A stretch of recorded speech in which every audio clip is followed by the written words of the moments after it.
Earlier today, Azruddin and Nazar Mohamed were both arrested and placed before the courts following an extradition request from the United States of America, an event-packed day.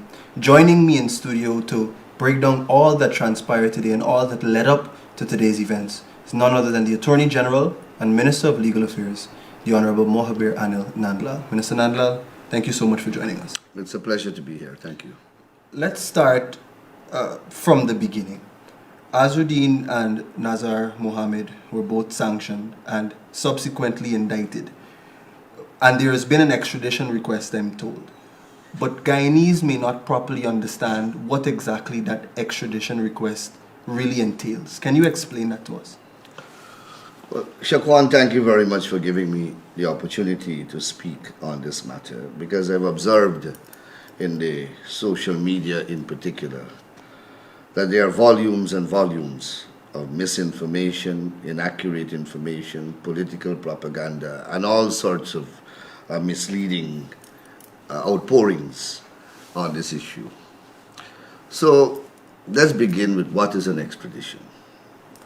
An extradition is an arrangement that exists and that has existed among civilized nations for over 200 years. It is a political process as well as a legal process. It is a framework, essentially, through which governments request the presence of persons in another country for the purpose of trying those persons in the requesting countries for offenses allegedly committed in the requesting country. It's as simple as that. Over the years, treaties have been executed to put this arrangement in place between and among nations. Statutory processes have been established in individual countries to regulate and govern how this process must unfold. These statutory processes are in place to ensure that there is due process and that the basic rules which govern extradition are observed. So, enshrined in these statutory processes is facilities to ensure that the subject persons are afforded due process, that they can only be subject of a successful extradition if there is evidence sufficient enough for them to stand trial in that foreign land for the offense for which they are accused. That a judicial officer, legally trained and sufficiently independent, examines this evidence and makes a legal determination of that evidential threshold. The process is triggered by a request from the government who is requesting the extradition to be sent to the appropriate authority in the requested state, and that triggers the process. The authority comes from a government to a government, and then the statutory processes as enshrined in the laws are then activated, and that's how the judiciary becomes involved. And this is not uncommon. Almost every civilized country in the free, modern, and democratic world has the framework to which I am referring. And there are treaties between and among nations that establish this framework along with accompanying legislation in all these countries. So Guyana, for example, has had extradition on its statute books since 1883. Of course, we were British Guyana then. We are governed by a treaty on extradition that was executed between Great Britain and the United States in relation to extradition between Britain and the United States. That treaty was executed since 1931. When we became independent in May 1966, Guyana, as a sovereign nation, inherited that treaty as part of our international obligations. Okay. In 1988, under the then PNC government, the current Fugitive Offenders Act was enacted, and it repealed the law that was in force at the time. In 2009, this Fugitive Offenders Act was first amended, and then in 2024, it was amended a second time.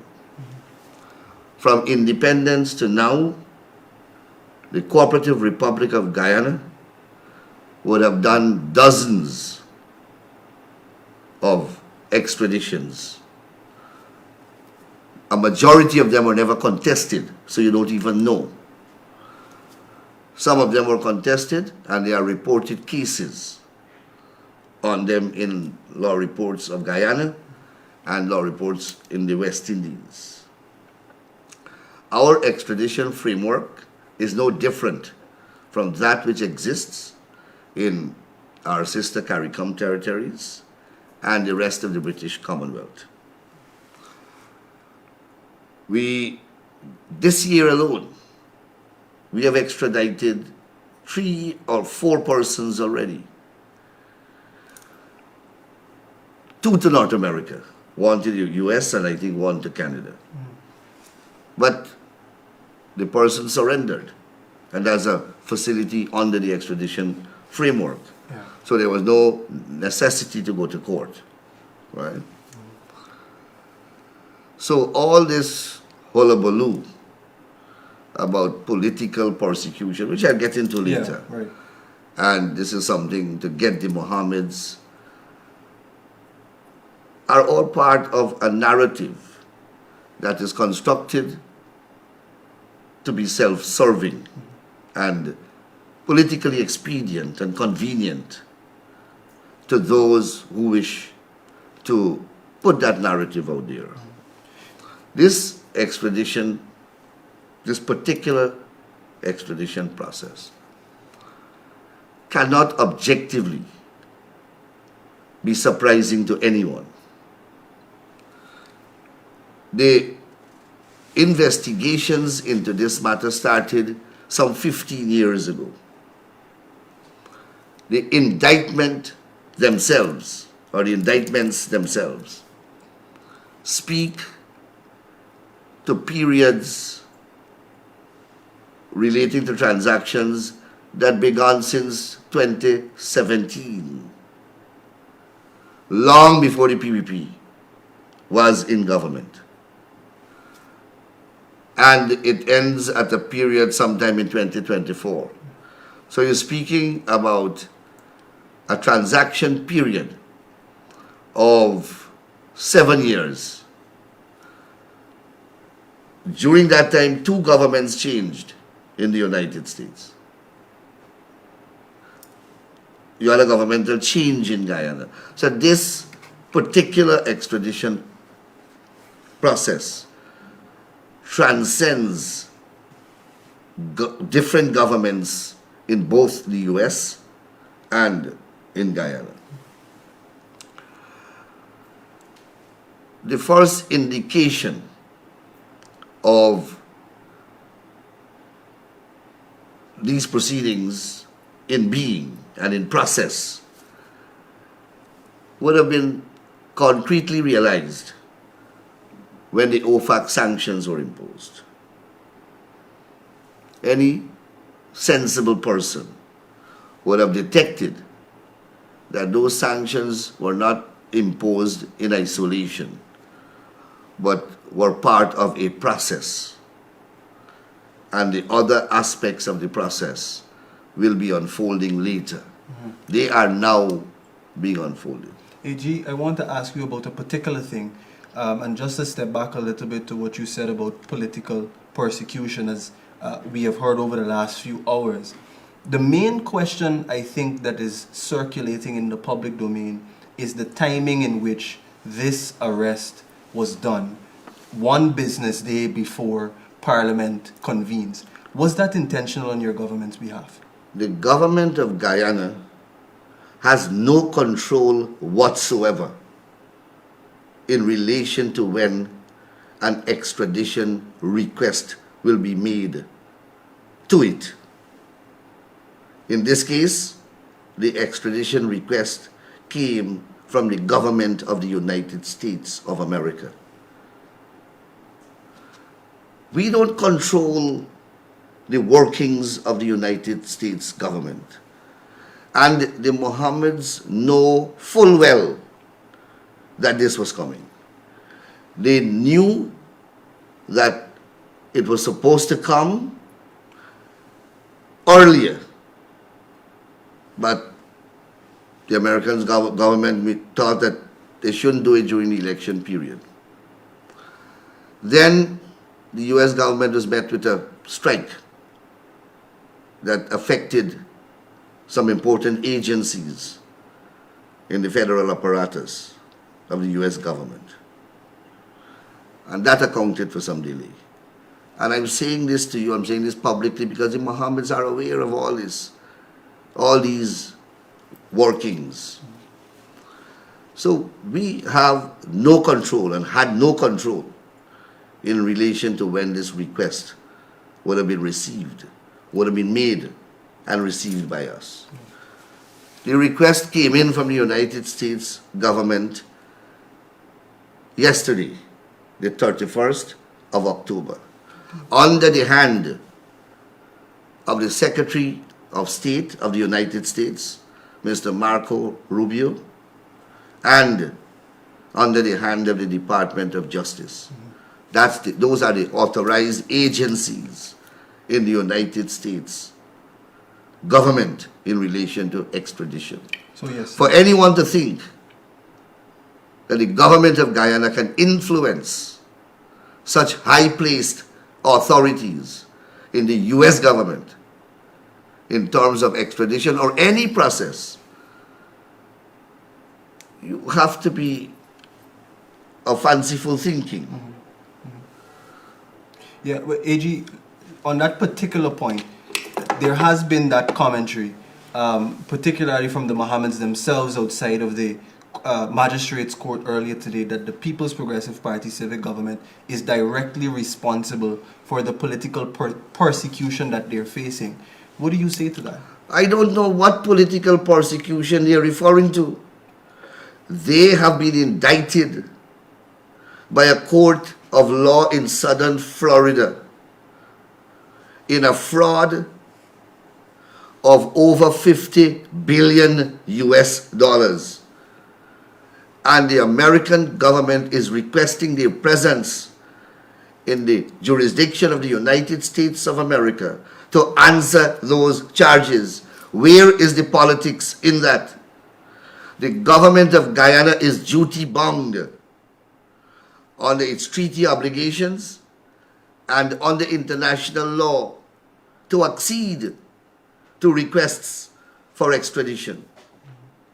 And we have stated openly that we will discharge those obligations faithfully and in accordance with law and in a manner that ensures that there is due process and the recognition of the constitutional rights of any Guyanese implicated. And that has been the position of successive governments of Guyana.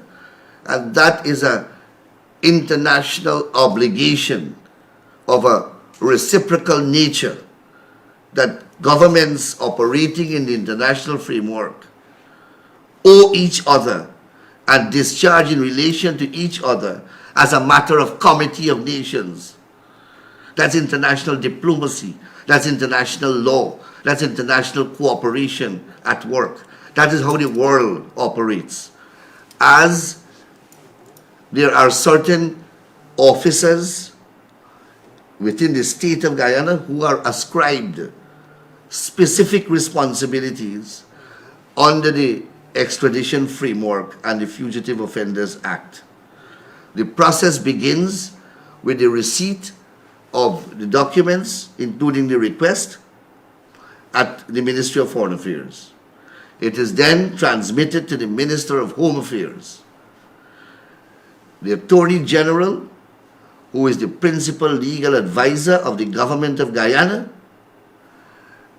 and the most senior legal officer of the state of Guyana, is then activated to advise the government of Guyana on the way forward. And the government of Guyana very early committed to this process in keeping with our existing relationship with many countries in the world of cooperation, rendering and extending mutual assistance in criminal matters. And those countries include the United States of America. So there was nothing out of the ordinary. There was nothing extraordinary that was done by the government of Guyana in relation to this process. It has nothing to do with politics. We said openly that whether the request comes or it doesn't come, or if it comes and the gentleman is in the parliament, his presence in the parliament or his status as a member of parliament does not insulate him or immunize him from legal liability of a criminal kind in relation to the extradition process. So whether the request would have come next week, next month, his status would not have changed. It came a few days before and he was granted bail. Now, if the government of Guyana was politically motivated, and if we were driving the process politically, seriously, do you think that bail would have been granted? And bail would have been granted in the sum of $150,000? Isn't that argument being advanced lack common sense on the mere facts that are unfolding before you? What you are seeing there is evidence of non-political interference and an independent judiciary at work. Yeah. Yesterday, October 30, the request was received. Let's turn our attention to some of the comments made by the defense attorney for the Mohamed, Sion Dojan. He said, first of all, that he is of the legal opinion that these offenses are not extraditable in nature or not extraditable offenses, and as a result, the Mohammeds will not be going anywhere. What do you think? Lawyers get paid to represent their clients' interests. And I am a lawyer, and I understand that. So, the lawyers who are appearing for the Mohammeds, obviously are handsomely paid. I don't think anybody can speculate about the Mohammed's ability to pay handsomely for services. So you're going to get genuine and ingenious arguments from the lawyers because they are going to be adequately lubricated. And any machine, as you know, that is well oiled and lubricated will work over time. So you will get many more of these arguments being generated. The fact of the matter is, and that is why I began where I began, extradition is not new in the world and it is not new in Guyana. Almost all the arguments that are being advanced have been raised already in Guyana and adjudicated upon conclusively by courts in Guyana. If not Guyana, they have been raised around the world. They have been raised in the Caribbean, they have been raised in the British Commonwealth, and adjudicated upon by highest courts in the judicial hierarchy in those territories. And they form a doctrine of precedent that courts in Guyana can follow as persuasive authorities. We have binding authorities from our Court of Appeal too that will bind the magistrate court in these matters. So that's the first thing. Extradition law is predicated upon a concept called duality and reciprocity. Simply put, what that means is that the offense for which the person is being extradited must be an offense that exists in both countries. In the country that the person is being extradited from, as well as the country, of course, that he's being extradited to. As I said, these requests, these indictments were prepared in the United States of America. We had no role and we played no part in the preparation of these documents. They were prepared by the U.S. Attorney Office and the Department of Justice. I would not want to think that those offices are affected by such high level of incompetence that in the preparation of the charges, they did not study the laws of Guyana to ensure that that duality and reciprocal requirement is not satisfied or is satisfied. Obviously, as I said, this in the preparation of this matter began since 2010. This is not yesterday work, right? And I will not assume that those high offices in the United States justice system and legal system are afflicted with such incompetence and inefficiency that Mr. Marco Rubio is going to put his signature on a document and the Attorney General would advise him to do so without checking the most elementary issue of extradition law. That is to say, that the offense that you're charging them with in America does not exist in Guyana. That is what that argument of Mr. Dujon is asking me to believe. And I can't believe that. But quite apart from that, we have a duty also in Guyana. Before I advise the Minister of Home Affairs to issue what is called an instruction to proceed, I also and other legal authorities in Guyana had to scrutinize the documents to ensure that that requirement is satisfied. But I'm told this authority to proceed AG was not signed. We're going to deal with that. Mm-hmm. We have 3 lawyers who are from Jamaica. Jamaica is a country that has many extraditions, has had many extraditions, successful extraditions. An entire gang, the Dudos gang, was extradited out of Jamaica not so long ago.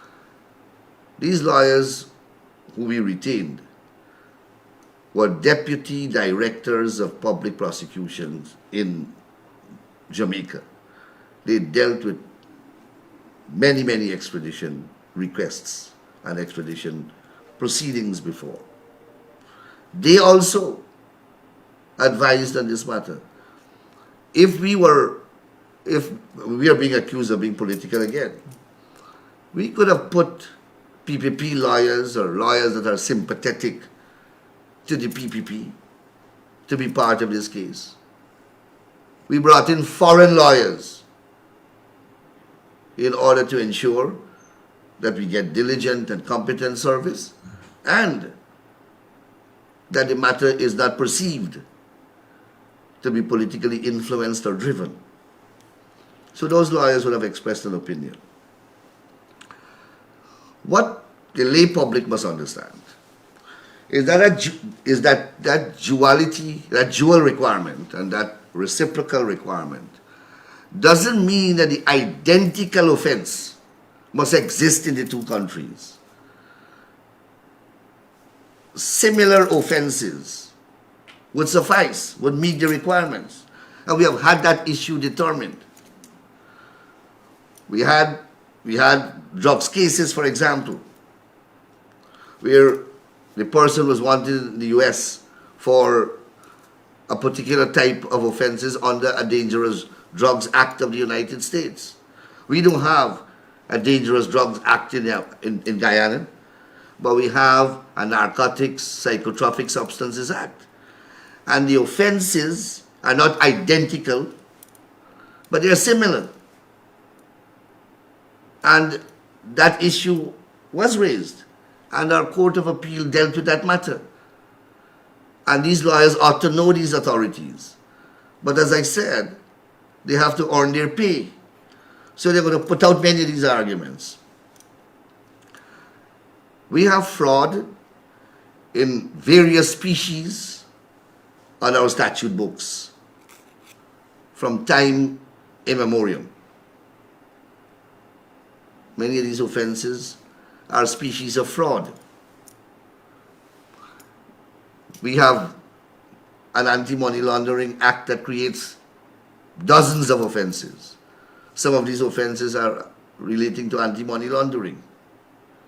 So I'm not worried about that duality requirement. I believe that the Americans would not have been that careless, reckless, negligent, and inefficient in not satisfying themselves that these offenses have the required similarity. And then we examined them ourselves. And we had the input from an expert team from Jamaica. What are the other arguments they raised? So, Royce, Ford also said that there was an authority to proceed, as you pointed out, but he said that this document was not signed. Well, I don't know what Mr. Roysdale Ford is referring to, but the authority to proceed was signed by the Minister of Home Affairs, who is the statutory authorized signatory to that document. It was prepared. I heard them say that it was defective. Well, the Fugitive Offenders Act has forms in the schedule of the Act. And these forms contain precedents or specimens of what these documents ought to look like. And over the years, these are the forms that have been used. And obviously, not only did we look at past such documents, but we corresponded them with the form that is in the law. And they coincide. We're going to be that reckless to have an unsigned document presented to a magistrate? Or there is a form at the back of the law and you're going to ignore the law? That's what I'm saying. It's a payday. Let's touch on one more thing said by Mr. Azruddin Mohamed in his commentary just outside of the magistrate's court earlier today. He said that there are a number of government officials who may have been complicit in the acts that he's being alleged to have committed. But government has already said, AG, that condign measures will be taken against any official who has been involved in this. Why do you think that statement keeps coming up? Well, you know what the allegation is? The allegation in the indictment and in the other supporting documents and in the OFAC sanction is that the Mohammeds bribed government officials. So I don't understand how the Mohammeds can be mystified about who the government officials are. If I bribe you, I must know who you are. Why don't they list or name the government officials whom they bribed? It's as simple as that. They are the best person to answer that question rather than pose it aloud for others to speculate and to try to create political propaganda. But I want to get back to some more of the legal arguments, because the lay public there is running away with all kind of impressions because of what is being peddled, and they're hearing one side only. Another argument advanced is that something is unconstitutional. And I am not, it is sexy to allege unconstitutionality. People do it all the time. Sometimes it doesn't even involve the Constitution. So they have not said, when you say something is unconstitutional, you first have to identify a provision of the Constitution that is being breached, and then say how it is being breached. That is what makes something unconstitutional. I may have missed it, but I have not heard a contention in or out of the court that alleges the breach of a specific provision of the Constitution or a set of provisions of the Constitution. So I don't know where the unconstitutionality is. But they advance an argument, I'm told, in the course of the proceedings of unconstitutionality. And then they invoked a provision in the Constitution that says that if constitutional issues are raised in criminal proceedings before the magistrate, then the person who is making these allegations, these constitutional infraction allegations, must invite the magistrate either to rule on it or to refer it to the High Court for determination. They didn't do that. That is a process and a procedure that is available to them. They could have done that today. They did not do that today. But they make these allegations and contentions of unconstitutionality. Because to the lay person, and perhaps to the Mohammeds, it sounds attractive. And perhaps paves the way for greater lubrication. So that's how I'll answer that question. As we wrap up our conversation, AG, where do we move from here? After this case has been heard today, we know that it's been adjourned to November 10. What's the next step? Well, the next step is for us to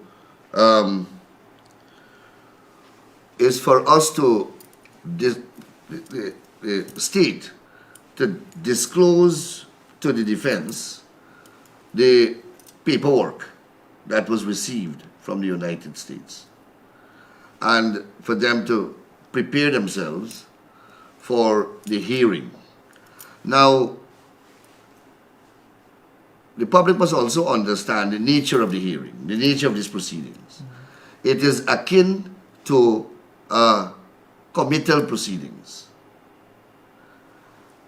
like a preliminary inquiry, which we just abolished.